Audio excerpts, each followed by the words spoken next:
What happens when a billionaire humiliates someone in a language he assumes no one else speaks? Marcus Whitmore, CEO of a $4.7 billion empire, walked into Manhattan's most exclusive French restaurant with a $2.5 billion deal on the line. He treated the waitress like furniture, barking orders in French, never making eye contact. "Just a waitress," he muttered dismissively. But Sophie Bennett wasn't just a waitress. 3 years ago, she was Dr. Sophie Bennett, Director of International Communications at the UN, fluent in 9 languages, and the woman who refused Marcus Whitmore's $2 million bribe. The woman he destroyed with forged documents to protect his corrupt empire. When his interpreter canceled and his deal collapsed in mistranslations, Marcus never imagined the invisible woman in the black apron would save him or destroy him. This is the story of how 9 languages brought a billionaire to his knees. Stay until the end, and don't forget to subscribe to the channel so you don't miss any stories. And if you like it, please hit the like button. The crystal chandeliers of Le Jardin Étoilé cast geometric patterns across white linen tablecloths, each shadow precise, as the Michelin 3-star rating mounted beside the mahogany host stand. Sophie Bennett moved through the dining room like water around stones. Present, essential, invisible. She'd perfected the art over 3 years. "Table 12 needs water," she murmured to Carlos, the sommelier, her voice barely audible beneath the string quartet playing Debussy in the corner. Her hands never stopped moving, adjusting a fork's angle by 2 degrees, removing a breadcrumb invisible to anyone else, refilling a wine glass before the guest noticed it was empty. The restaurant smelled of truffle oil and old money, leather-bound menus, and the particular perfume of people who'd never checked a price tag. Sophie had learned to move through it without disturbing the air, without leaving an impression. Just another pair of hands in a black apron. "Miss?" A woman at table 7 held up her champagne flute. "This is warm?" "My apologies, ma'am. I'll bring you a fresh glass immediately." Sophie's smile was professionally pleasant, the kind that never reached her eyes. She'd learned that too, how to smile without being seen, how to apologize for things that weren't her fault, how to make people comfortable with her servitude. She returned with the champagne, properly chilled, condensation already beating on the crystal, and the woman didn't look up from her conversation, didn't say thank you. Sophie hadn't expected her to. In the kitchen, she allowed herself 3 seconds of stillness, her hand unconsciously reaching for the small locket beneath her uniform collar. Inside was a photo of Daniel, her younger brother, grinning at 14 with braces that gleamed. That was 2 years before the diagnosis. 3 years before she'd lost everything trying to save him. "Bennett, table 9 needs their entrees." Chef Pierre's voice cut through her thoughts. Sophie grabbed the plates, duck confit, seared scallops, Wagyu beef prepared with the precision that justified the $400 per person price point. She delivered them with the same invisible efficiency, noting the small details other servers missed. The businessman at table 9 adjusted his Rolex 3 times in 2 minutes, nervous. The couple at 11 hadn't looked at each other in 20 minutes. Anniversary dinner going badly. The regular at 6 ordered his usual Bordeaux but kept glancing at his phone, waiting for someone who wouldn't come. She saw everything. No one saw her. Sophie. Marcus, the maitre d', approached with his tablet, his expression carefully neutral. "VIP reservation just came in for tomorrow night. Private dining room. Party of 4. Of course. She'd worked 100 VIP dinners. They were all the same. More money, worse manners, better tips if you were lucky. The name's Whitmore. Marcus Whitmore. Sophie's hand froze halfway to adjusting a napkin. The crystal water glass she'd been holding slipped from her fingers, catching the edge of the table before she snatched it back. Water sloshed, but didn't spill. "You okay?" Marcus, the maitre d', frowned. "Fine." Her voice came out steady, despite the ice crystallizing in her chest. Yes, I can take that table." "You sure? It's high profile. The guy's apparently some billionaire CEO, bringing international clients. Chef wants everything perfect, I'm sure." The words tasted like ashes. Marcus Whitmore. 5 years. She'd known this moment would come eventually. New York wasn't big enough for both of them to stay invisible forever. But tomorrow night, in her restaurant, at her table, the man who'd destroyed her life was walking back into it, and he wouldn't even recognize her face. Sophie returned to the dining room, her movements automatic now. She poured water, cleared plates, smiled, without being seen. but her mind was cataloging details with the precision of her old life. The life before waitressing, before survival, before invisibility became armor. In her studio apartment that night, Sophie stood before her tiny bathroom mirror. Her reflection looked tired, 28 but aged by 3 years of double shifts and buried dreams. She opened the locket, staring at Daniel's photo beside the small embossed insignia she'd cut from her UN badge, the only proof she'd ever been Dr. Sophie Bennett. She pulled out the box from beneath her bed, the one she hadn't opened in 6 months.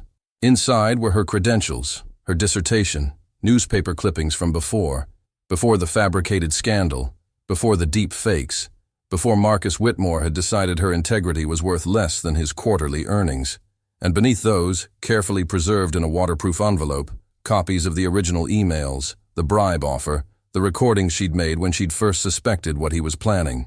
Evidence she'd been too devastated to use when it mattered, too broken to fight back when he'd crushed her. Sophie closed the box. Tomorrow, Marcus Whitmore would walk into Le Jardin Étoilé expecting another invisible servant to pour his wine. He'd never imagined that the woman he'd destroyed had been setting his table for 3 years, waiting in the shadows he'd cast. She touched the locket once more, Daniel's face smiling up at her. The treatments he needed cost $180,000.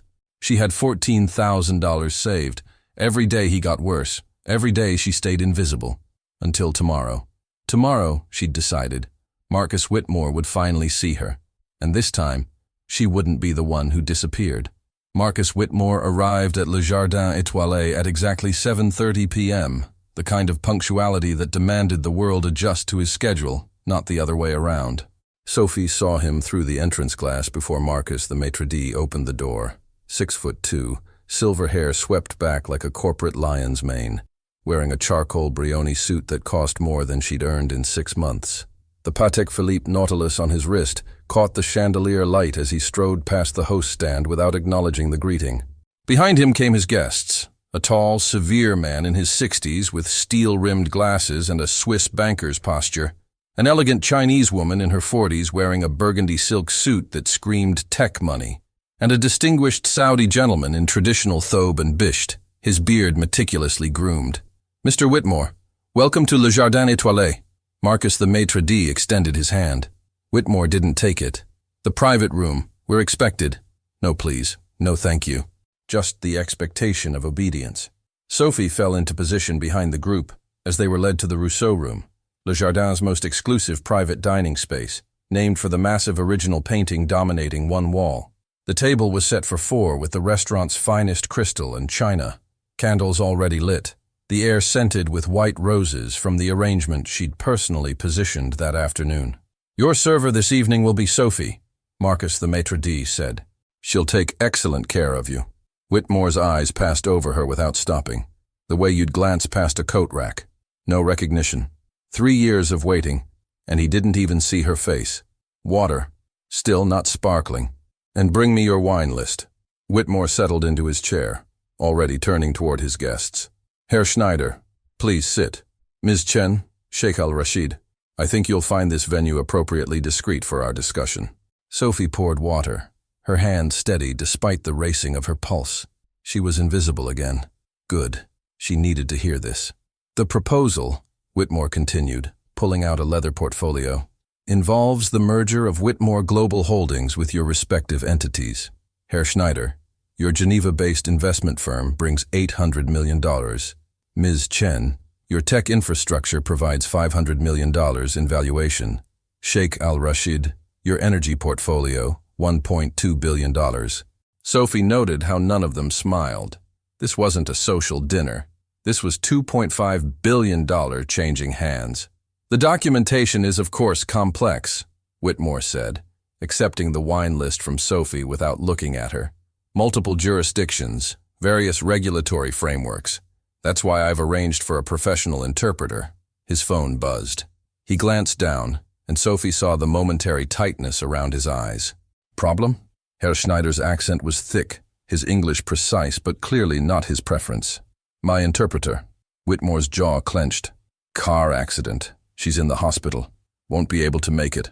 Ms. Chen exchanged a glance with Sheikh al-Rashid. "Mr. Whitmore, this is a $2.5 billion transaction. We agreed. All terms discussed in our native languages to avoid any misunderstandings. I speak French fluently, Whitmore said smoothly. And enough German for business. We'll manage. My English is functional, Sheikh al-Rashid said slowly, each word carefully shaped. But for legal specifics, for details of this magnitude, I must be certain I understand perfectly. In Arabic. And my Mandarin, Ms. Chen added, her English impeccable but her message clear, is how I think about numbers. Translations miss nuance. Sophie stood beside the water station, forgotten, listening. Whitmore's deal was crumbling before it began, and he knew it. She could see the calculation in his eyes. 5 years ago, she'd seen that same look when he'd weighed whether her refusal was a problem he could solve or eliminate. He'd chosen elimination.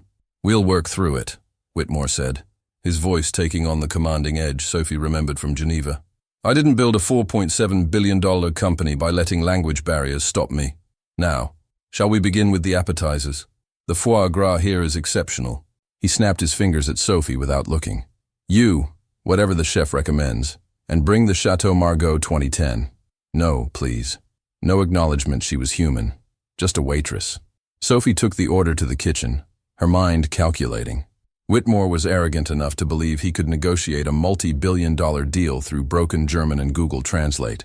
The 3 investors were already uncomfortable, already questioning.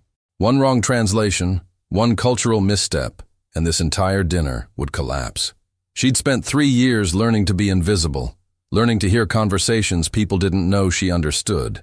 Whitmore had no idea the just a waitress spoke flawless Mandarin from 2 years posted in Beijing, perfect Arabic from 18 months in Dubai, and German refined enough to negotiate UN treaties. He'd made her invisible. Now she'd use it. Sophie returned with the wine, pouring precisely 2 ounces into Whitmore's glass for approval.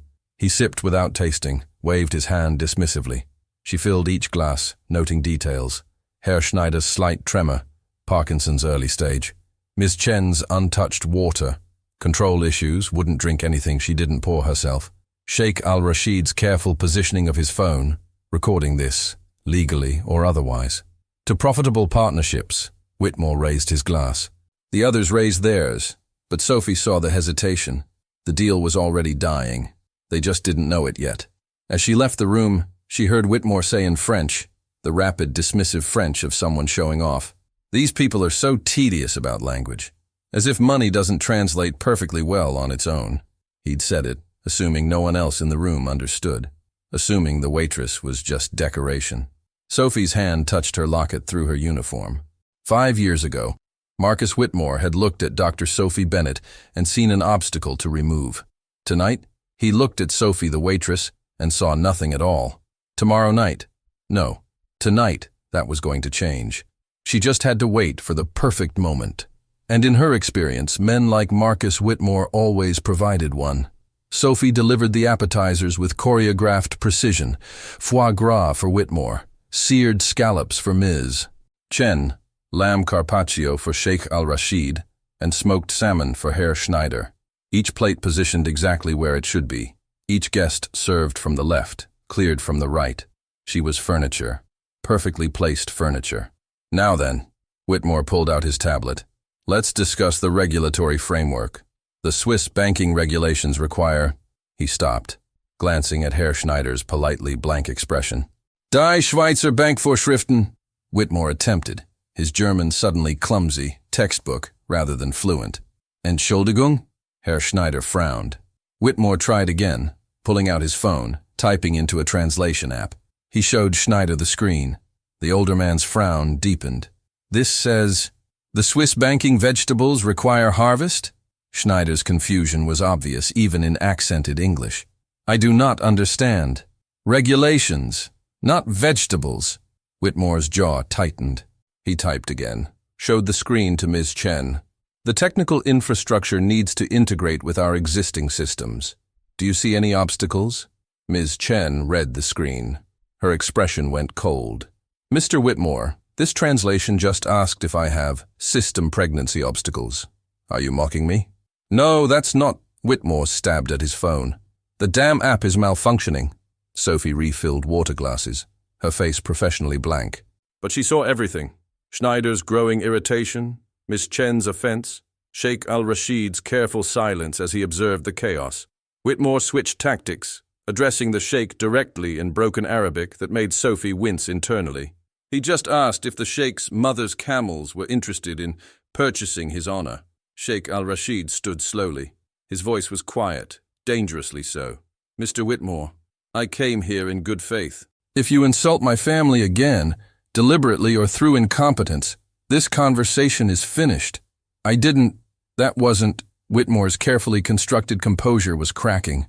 Sweat beaded at his hairline, his $22,000 suit suddenly looking rumpled. Please sit. We can work through this. Work through what? Ms. Chen set down her fork with a sharp click against china. You promised us a professional environment, clear communication. Instead, you've wasted our time with a phone app that doesn't understand context, idioms, or basic respect. I speak 4 languages, Whitmore snapped, his voice rising, the first time Sophie had heard him lose control. This deal is worth $2.5 billion. You're really going to walk away over translation errors? Yes, Herr Schneider said simply. He pushed back his chair. When a man asks me for $800 million but cannot be bothered to communicate clearly, he tells me he will be equally careless with my money. Sophie watched $2.5 billion evaporate in real time. The 3 investors stood, Schneider reaching for his coat, Ms. Chen already texting someone, Sheikh al-Rashid maintaining his dignified silence. Whitmore stood too, desperation replacing arrogance. Wait, please, just give me 10 minutes. I'll find someone. There has to be someone who can... His eyes swept the room wildly, landing on Sophie for the first time that night. Really landing on her. You, he pointed. Do you speak any other languages? The moment stretched. 5 years of invisibility. 3 years of serving people who never saw her face. Every day of watching her brother get sicker while she saved pennies from tips. Every night of remembering who she used to be. Dr. Sophie Bennett, Director of International Communications, United Nations Geneva, fluent in 9 languages. The woman who'd said no to Marcus Whitmore when it mattered. The woman he'd destroyed for it. Sophie set down her water pitcher. Her hands were perfectly steady now, her voice quiet but clear. I speak a few. Great, fantastic. Whitmore gestured frantically at the table. Tell them we can reschedule. Explain that I take this seriously, that we'll bring in proper interpreters. Mr. Whitmore, Sophie's tone made him stop mid-sentence. You haven't asked what languages I speak. I don't care if you speak Pig Latin, just French, Sophie said softly, her eyes meeting his for the first time. German, Mandarin, Arabic, Russian, Spanish, Japanese, Portuguese. She paused. And English, obviously. The room went silent, except for the faint music from the main dining room, a violin solo drifting through the closed door. Herr Schneider turned slowly. You speak German? Ja, fließend, Sophie replied, her accent perfect Hochdeutsch. I spent 2 years working in diplomatic translation in Berlin. Ms. Chen's eyes narrowed. Mandarin, Putonghua, Heyandonghua, Sophie answered in flawless Mandarin, then Cantonese. I specialized in technical and financial terminology. Sheikh al-Rashid stepped closer. Tao. You speak Arabic? His tone was skeptical. نعم. أتحدث العربية الفصحى والعديد من اللهجات. Sophie's Arabic was formal, precise, respectful. I worked 18 months in Dubai and 6 months in Riyadh on international communications projects. The Sheikh's eyebrows rose. Your accent is educated, formal. Where did you learn? Sophie's smile was small, controlled. From people who took language seriously, Your Excellency. Whitmore was staring at her now, really staring, his brain clearly trying to process the impossibility of his waitress speaking 9 languages, trying to understand why her voice sounded familiar, why her face, now that he actually looked at it, triggered something in his memory. Who are you? He whispered. Sophie picked up her serving tray from the sideboard, set it down on the table with deliberate force. The crystal wine glasses trembled, every eye in the room fixed on her. Right now? She met Whitmore's gaze directly, letting him see her clearly for the first time in 5 years. I'm someone who can save your $2.5 billion deal, or destroy it. Her hand moved to the locket beneath her collar, pulling it out where everyone could see, the photo of Daniel, and beside it, the small UN insignia she'd carried every day since Geneva. The question, Mr. Whitmore, is which one you deserve. The silence in the Rousseau room pressed like physical weight. Marcus Whitmore's face had gone white, his hand frozen halfway to his water glass. "Sit down," Sophie said quietly. Not a suggestion, a command. To her surprise, and perhaps his own, Whitmore sat. The three investors remained standing, watching this impossible reversal with fascination. The waitress had just given orders to a billionaire, and he'd obeyed. "Herr Schneider," Sophie turned to the Swiss banker, switching to flawless German. "You're concerned about regulatory compliance across 3 jurisdictions.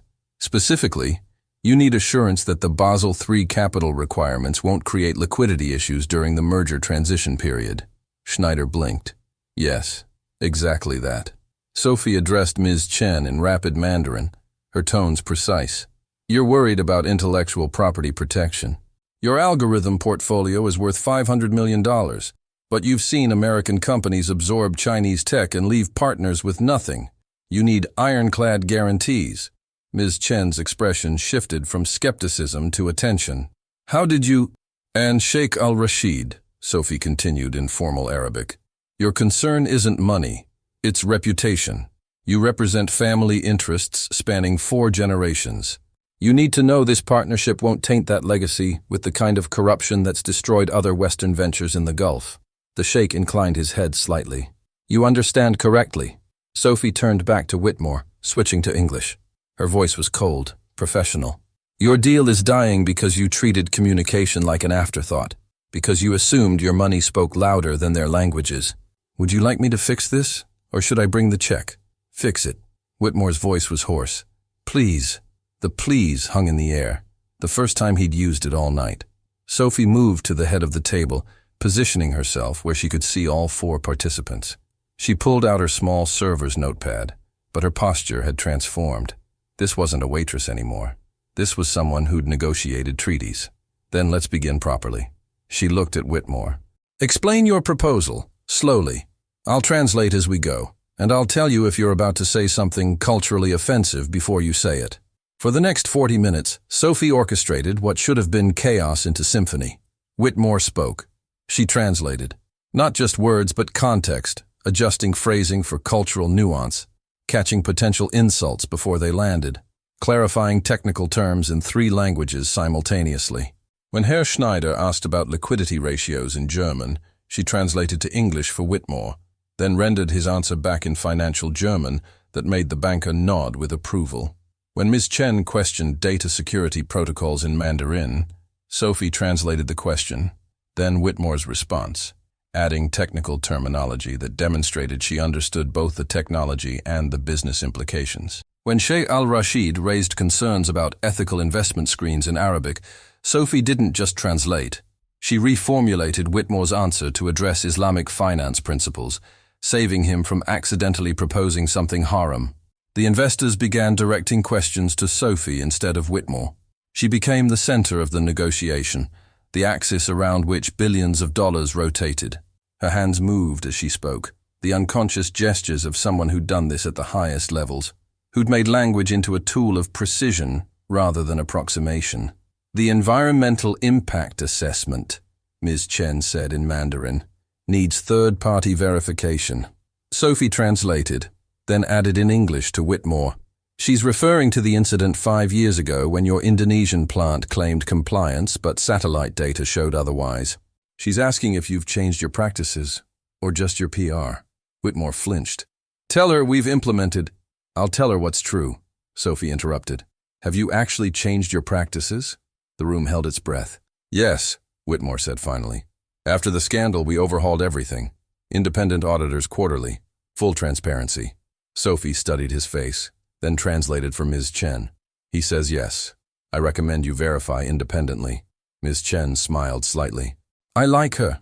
By 9:30 p.m., the deal was back on track. Papers were being drawn up, lawyers called, meetings scheduled. The 3 investors were satisfied, not just with the terms, but with the process. "Ms. Sophie," Herr Schneider said as they prepared to leave, "you are wasted as a waitress. Have you considered a position in international finance?" "I'll think about it," Sophie replied in German. Ms. Chen handed her a business card. "Chen Tech Industries. Email me." I'm serious. Sheikh al-Rashid simply nodded with respect. You honored us tonight with your skill. They departed, leaving Sophie alone with Marcus Whitmore. He sat at the table, his Patek Philippe catching candlelight, his expensive suit rumpled now. He looked older than 52. He looked defeated. Dr. Bennett, he said quietly. So he remembered, finally. Hello, Marcus. Sophie's voice was soft, dangerous. It's been 5 years. I didn't recognize you. You look different. Sophie touched her simple uniform. Yes, that tends to happen when someone destroys your entire life. You lose weight, sleep, hope, all the things that make a person look alive. Sophie, don't. She held up one hand. You're going to want to apologize, to explain, to tell me it was just business, that you didn't mean for things to go so far. Save it. Whitmore's jaw clenched. How long have you been here? Working as a waitress? Sophie smiled without warmth. 3 years. Watching you walk past me twice before tonight. You never looked, never saw me. Not even when I served you that Bordeaux you love in October, or refilled your coffee last May. His face went even paler. You've been here 3 years. You could have, what? Confronted you? Exposed you? Sophie leaned against the table, her exhaustion suddenly visible. With what proof? You made sure I had nothing. No credibility, no reputation, no evidence anyone would believe. You were very thorough. She pulled the locket from beneath her collar, opened it. This is my brother Daniel. He's 21 now. He has leukemia. His treatment costs $180,000. I have $14,000 saved from 3 years of tips from people like you who never say thank you. Sophie closed the locket, met Whitmore's eyes. You didn't just destroy my career, Marcus. You destroyed his chance at living. I can write a check right now. Oh, you will, Sophie said softly. You absolutely will, but not yet. Whitmore frowned. What do you want? Sophie smiled. It was not a kind smile. I want those 3 investors to hear the whole story. I want them to know exactly who they're about to partner with, and then, she picked up her serving tray. We'll see if your $2.5 billion deal survives the truth. She walked to the door, paused with her hand on the handle. By the way, Marcus, your Chateau Margaux? I spit in it before I poured. She hadn't, but watching his face contort was worth the lie. Sophie didn't go home that night.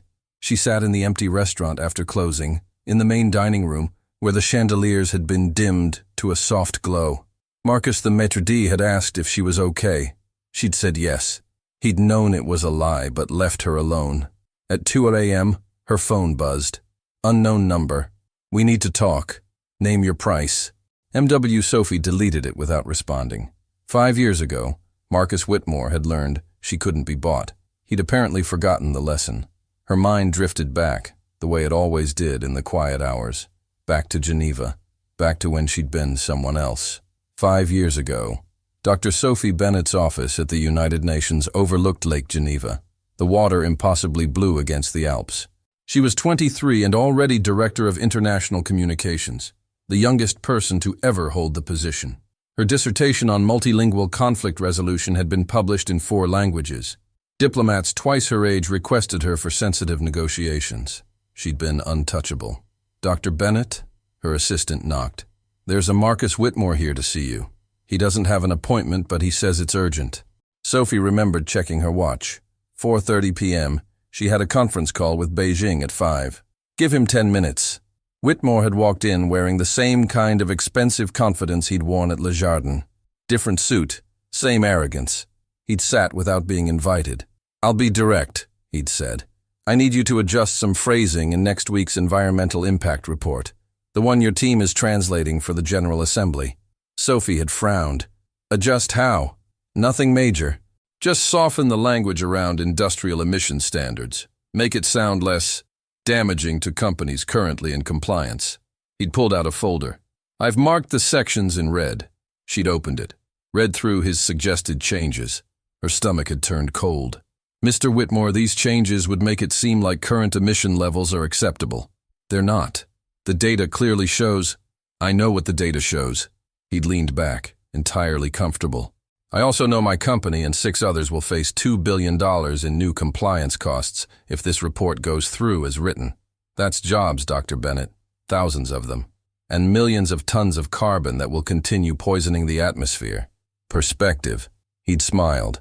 I'm willing to compensate you for your perspective adjustment. Let's say $2 million transferred to any account you choose. Sophie had stood. Get out of my office. Think about it. Whitmore hadn't moved. You're 23. Brilliant, yes, but young. $2 million could set you up for life. Help your family. I understand your younger brother has some medical issues. Get out! He'd left, but not before placing a business card on her desk. When you're ready to be realistic. Sophie had reported the attempted bribe within the hour, documented everything, filed a formal complaint. She thought she was doing the right thing. She hadn't understood how wars were actually fought at that level. The first deep fake appeared 2 weeks later, a video of Sophie Bennett at a Geneva nightclub, clearly intoxicated, discussing classified UN information with strangers. It looked real, sounded real, wasn't real. Then came the offshore bank account discovered in her name. $5 million, traced to shell companies connected to Chinese intelligence. Except she'd never opened the account, never touched the money. Then the witnesses who claimed she'd offered to sell translation services, adjusting meanings for the highest bidder. People she'd never met, with photos of meetings that had never happened, AI-generated conversations she'd never had. The investigation took 3 months. 3 months of Sophie suspended, reputation shredded, colleagues avoiding her in hallways. 3 months of watching her career implode in real time while lawyers dissected her life looking for proof of crimes she hadn't committed. They never found definitive proof of her guilt. They also never found definitive proof of her innocence. In that world, the suspicion was enough. Dr. Sophie Bennett resigned in disgrace at 23. No other institution would touch her. Her doctorate meant nothing. Her skills meant nothing. Her truth meant nothing against Marcus Whitmore's money. Present Sophie's phone buzzed again. $500,000. Final offer. Just stay quiet. MW. She typed a response. I told you 5 years ago. I can't be bought. His reply came instantly. Everyone can be bought. It's just a matter of price. Then you don't understand. I don't want your money, Marcus. I want justice. 3 dots appeared, disappeared, appeared again. Finally. What does that mean? Sophie smiled in the empty restaurant. It means tomorrow night, your 3 investors are coming back for a final contract signing dinner, and I'm going to tell them everything. They won't believe you. You're a disgraced former employee. I'm a billionaire. True, Sophie typed. Except I have something you don't think I have. What? Proof. She sent him a photo, just 1 page from the folder she'd kept hidden for 5 years. The original email from Whitmore's corporate account, offering $2 million to adjust environmental terminology. Time-stamped, verified, with metadata intact. Her phone rang immediately. She didn't answer. It rang 17 more times before dawn. Sophie sat in the quiet restaurant, her brother's photo open in her locket, and felt something she hadn't felt in 5 years. Power. Not the power of position or credentials or reputation. The power of truth, carefully preserved, patiently guarded. Marcus Whitmore had spent 5 years thinking he'd destroyed her completely. He'd never imagined she'd spent those same 5 years waiting for exactly the right moment to destroy him back. Tomorrow night, 3 investors worth $2.5 billion would sit at her table. They'd already seen her save Whitmore's deal with skill he couldn't match. Tomorrow they'd learn why a UN director with 9 languages was serving wine in Manhattan. And then they'd have to decide, was Marcus Whitmore's word worth more than Dr. Sophie Bennett's evidence? Sophie finally stood, turned off the last light, locked the restaurant door behind her. The city was starting to wake up. Garbage trucks rumbling, early commuters emerging from subway stations, the sky lightening from black to deep blue. Somewhere in this city, Daniel was sleeping in his hospital bed. His treatment paused because she couldn't afford the next round. Somewhere, Marcus Whitmore was panicking, finally understanding he'd underestimated the woman he'd tried to erase. And Sophie Bennett, waitress, survivor, and still, despite everything, Dr. Sophie Bennett, walked home to prepare for the moment she'd been invisibly building toward for 3 years. Tomorrow night, everyone would see her clearly. Tomorrow night, the truth would cost Marcus Whitmore everything. The Russo room was set for 5 this time. Sophie had added her own place setting at the head of the table, positioned where she could see everyone clearly. No service station tonight. No invisible corner to fade into. Marcus Whitmore arrived first, 15 minutes early. His suit was immaculate as always, but Sophie saw the exhaustion underneath, the shadows beneath his eyes, the tension in his jaw. A man who hadn't slept. "Sophie, please. Sit down, Marcus." She gestured to his usual chair. "They'll be here in 10 minutes. You don't have to do this. I can make this right. The medical bills, your career. I have connections. You can sit down and be quiet." Sophie's voice was soft, deadly calm. "Or you can leave and I'll send the evidence directly to the SEC, FBI, and every major news outlet simultaneously. Your choice." He sat. Herr Schneider arrived next, precisely on time, followed by Ms. Chen and Sheikh al-Rashid. They looked surprised to see Sophie seated at the table like an equal. But after last night, nothing about her should surprise them anymore.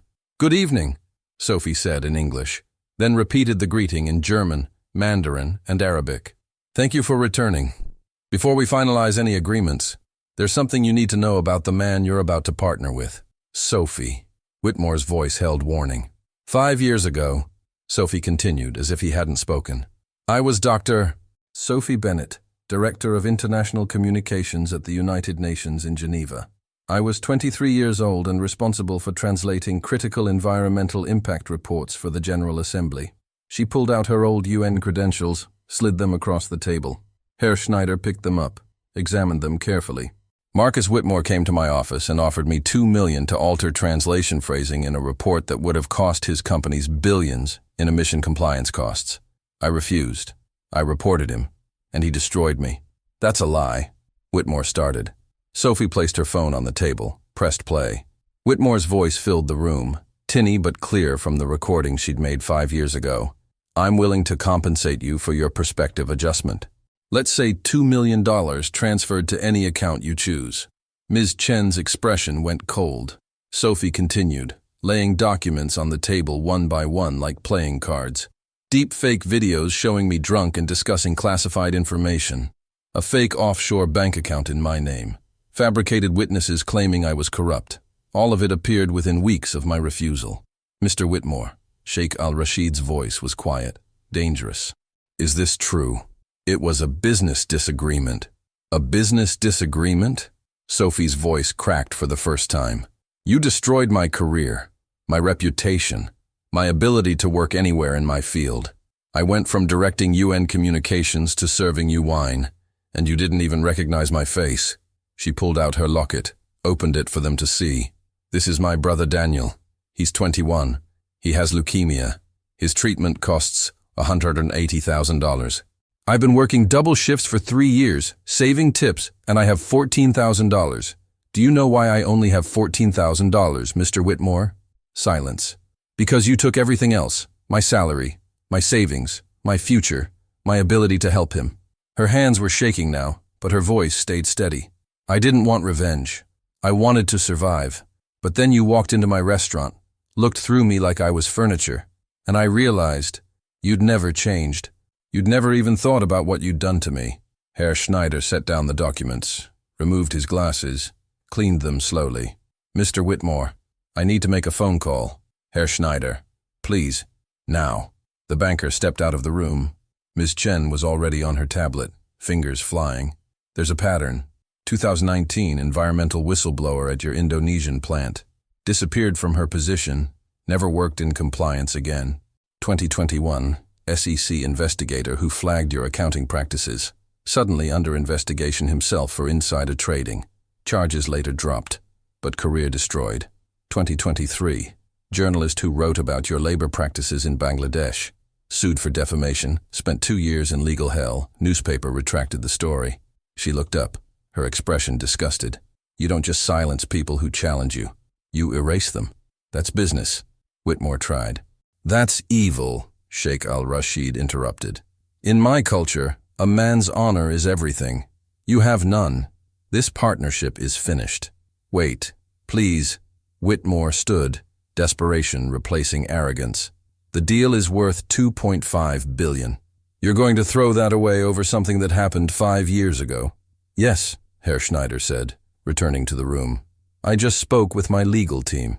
They found 6 other individuals with similar stories. You're a pattern, Mr. Whitmore. And I don't invest in patterns of corruption. Ms. Chen closed her tablet. Neither do I. Consider Chen-Tech's participation withdrawn. As is mine. Sheikh al-Rashid stood.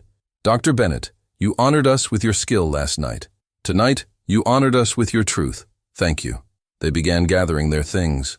Whitmore looked between them, his face cycling through emotions. Disbelief, rage, fear. You can't just leave. We have preliminary agreements, letters of intent, which, Herr Schneider said calmly, all contained ethics clauses. You violated them long before we signed. Goodbye, Mr. Whitmore. Sophie watched the three of them prepare to leave, then stood. Wait, before you go, I need to ask you something. They paused. I've been out of my field for 5 years. No recent experience, a destroyed reputation, and a social media history full of lies about who I am. But I'm still the same person who negotiated your deal last night. I'm still fluent in 9 languages. I'm still skilled at what I do.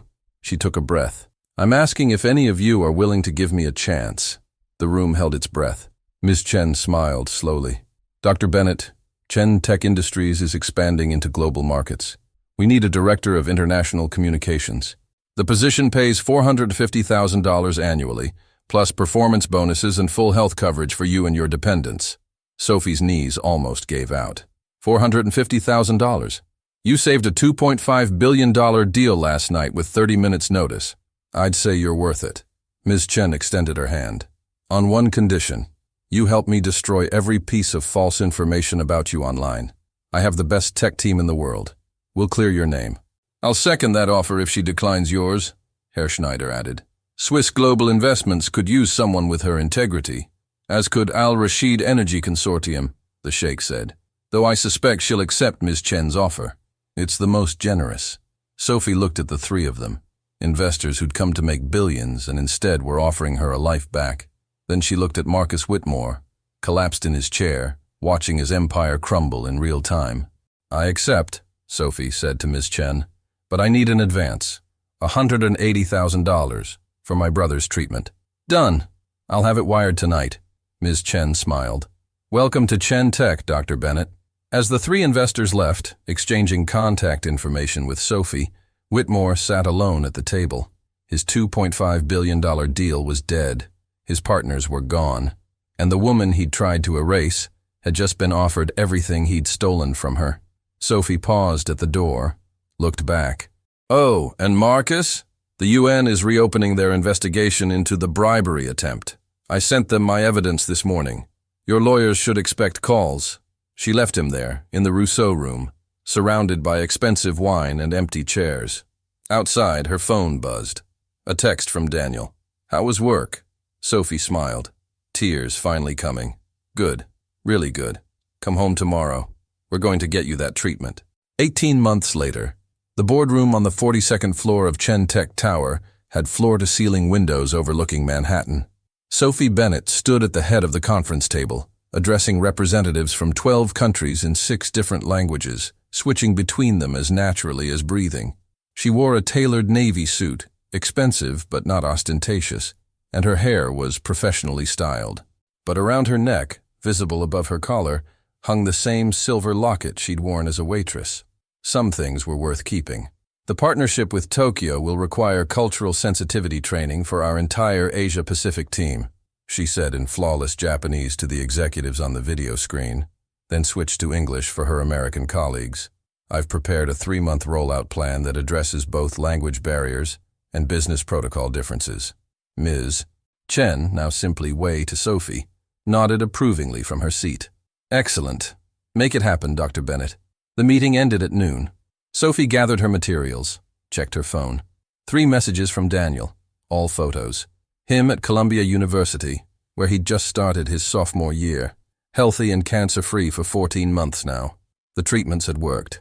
He was alive. She texted back a heart emoji, then headed to her office, a corner space with her name on the door in English and Mandarin. Her walls displayed her reissued UN credentials, her framed PhD, and a photo of her with Daniel at his college orientation, both of them grinning. Dr. Bennett? Her assistant knocked. The New York Times is here for your interview. Sophie had been declining press for over a year, but this one was different. This one was about Marcus Whitmore's sentencing. The journalist was young, maybe 25, with a recorder and careful eyes. "Thank you for agreeing to speak. I know the trial was difficult." "It was necessary," Sophie said simply. Marcus Whitmore had been sentenced to 28 years in federal prison. Bribery, witness tampering, fraud, conspiracy. The investigation Sophie had triggered had uncovered decades of corruption, not just the environmental report, but securities fraud, tax evasion, illegal campaign contributions. His $4. $7 billion empire had been liquidated to pay fines and victim restitution. He'd lost everything. "Do you feel vindicated?" the journalist asked. Sophie considered the question.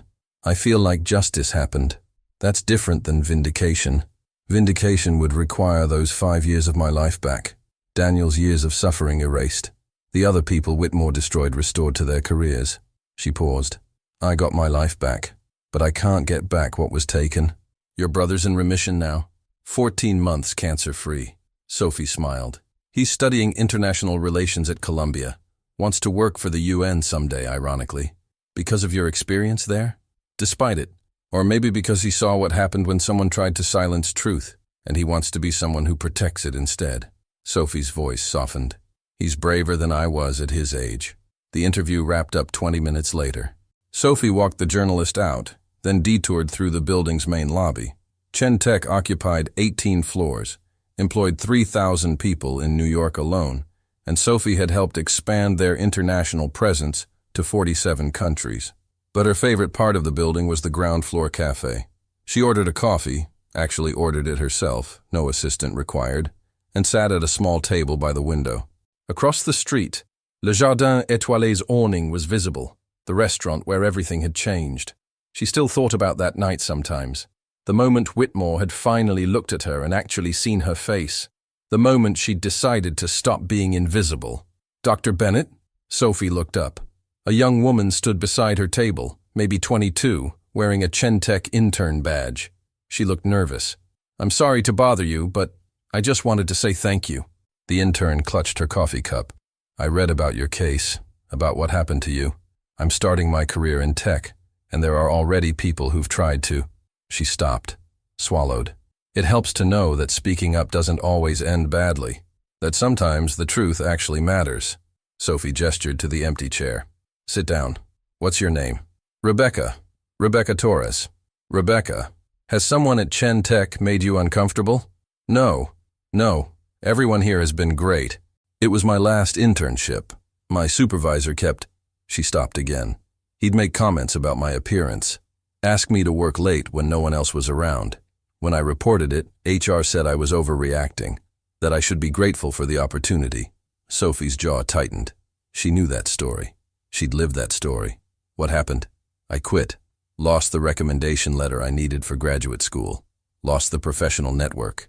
But I saw your story in the news, and Chen Tech was hiring, and I thought, maybe there are still companies that care about doing the right thing."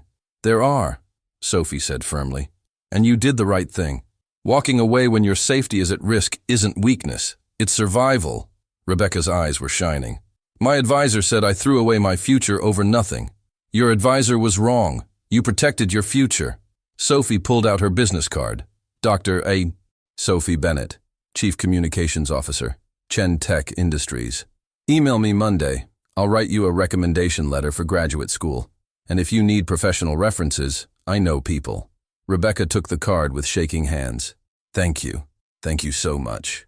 After she left, Sophie sat with her coffee, watching the street. How many Rebecca Torres were out there? How many people who'd spoken up and been punished for it? How many were still serving wine to people who didn't see their faces? Her phone buzzed. Wei Chen. "Board meeting moved to 3 p.m. Also, I'm promoting you to Executive VP. We'll discuss salary later, but I'm thinking $680K plus equity." Sophie stared at the message. 3 years ago, she'd been saving tips to afford her brother's medication. Now she was being offered $680,000 and stock options. But the money wasn't the point. The point was that she'd survived, that Marcus Whitmore had tried to erase her and failed. That truth, preserved carefully and deployed strategically, could actually win sometimes. She texted back, "Only if we start a mentorship program for young women in tech. Company funded. Zero tolerance policy for harassment. I want to build something that protects the next Rebecca Torres before she has to quit. Wei's response came instantly. Done. This is why I promoted you. 6 months later, Sophie stood in Le Jardin Étoilé for the first time since that night. The restaurant looked exactly the same. Crystal chandeliers, white linens, roses on every table. But she wasn't wearing a black apron anymore. Dr. Bennett, your table is ready. Marcus, the maitre d', who'd given her a hug when she'd made the reservation, led her to the Rousseau room. Daniel was already there, healthy and grinning, 22 years old with his whole life ahead of him. Also at the table, Wei Chen, Herr Schneider, Sheikh Al-Rashid, and 3 young women from Chen Tech's new mentorship program. Everyone, Sophie said, this is where I worked for 3 years. This is where I served wine to people who never said thank you. This is where I learned that being invisible doesn't mean being powerless. She looked at the young women. You're going to face people who try to make you invisible, who try to convince you that your voice doesn't matter, that your truth isn't worth telling, that staying quiet is safer than speaking up. Sophie opened her locket, Daniel's photo, the UN insignia, and now a new addition, a tiny photo of Rebecca Torres at her graduate school acceptance. I'm here to tell you that sometimes staying quiet is survival, and that's okay. But when you're ready to speak, when you have evidence, support, and a strategy, your voice can change everything, she smiled. I was just a waitress for 3 years. I'll never forget what invisible feels like, and I'll spend the rest of my career making sure you never have to feel it. They raised their glasses. Sparkling water, wine, champagne. A toast to survival, to speaking up, to the invisible people who refuse to stay that way. And in a federal prison 200 miles away, Marcus Whitmore sat in a cell, finally invisible himself, learning what it meant to be overlooked, dismissed, and forgotten. Justice, Sophie had learned, didn't always come quickly, but sometimes, just sometimes, it came completely.